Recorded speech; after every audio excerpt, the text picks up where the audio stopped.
Hello friends, in this video we are going to see about how to find out the inverse of a 5 by 5 matrix or a larger matrix similarly.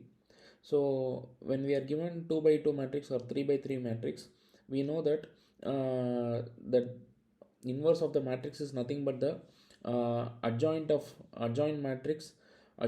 that matrix divided by the determinant of the matrix, and determinant of the matrix can be found out easily, and adjoint of the matrix can also be found out easily, because we will cross multiply and subtract and we will get the adjoint matrix.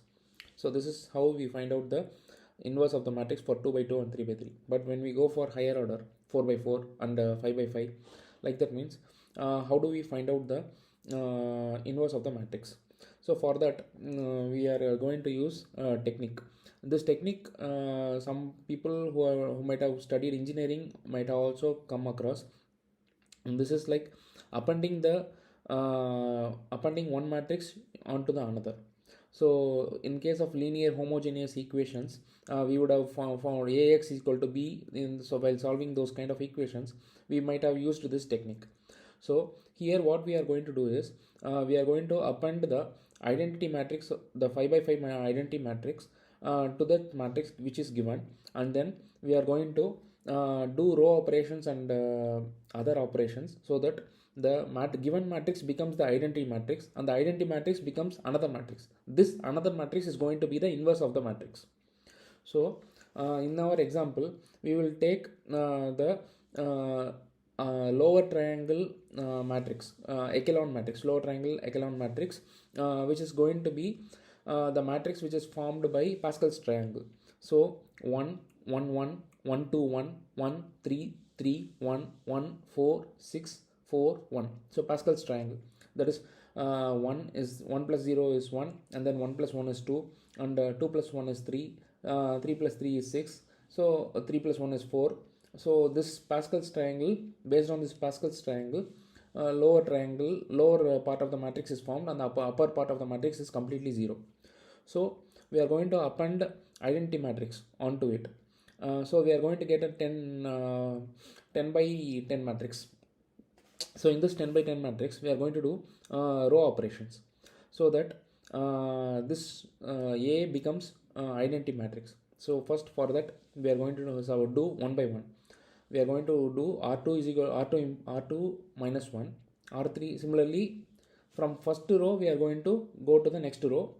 Like subtraction is going to be from in the first row, R1 is the subtraction is going to be, next R2 the subtraction factor is going to be, next R3 the subtraction factor is going to be corresponding multiplied by a corresponding scalar, so that it becomes a 0. So R2 implies R2 minus 1, R3 implies R3 minus 1, R4 is going to be R4 minus 1, R5 is going to be R5 minus 1. So the first column, other than the first row, all other elements becomes 0 in this one. So when we see in the identity matrix, what happens is the first row is going to be the same. From the second row, the elements are going to change. So 0 minus 1 is minus 1, and 0 minus 1 is minus 1. So everything becomes minus 1, and the A changes, along with that identity matrix changes. Similarly, next what we are going to do is we are going to leave out R2, because R2 has become we have got the identity element. It has become an identity row. So next we are going to get for the R3. So R3 implies R3 minus 2R2. So that 2 is going to get cancelled out. So when similarly R4 implies R4 minus 3R2, R5 implies R5 minus 4R2. So when we do these operations, there are going to be corresponding changes in this, not only in this A matrix, there are also going to be changes in the identity matrix. So after doing that, we are going to this next R3 we have got in the A side we have got R3, the identity row we have got.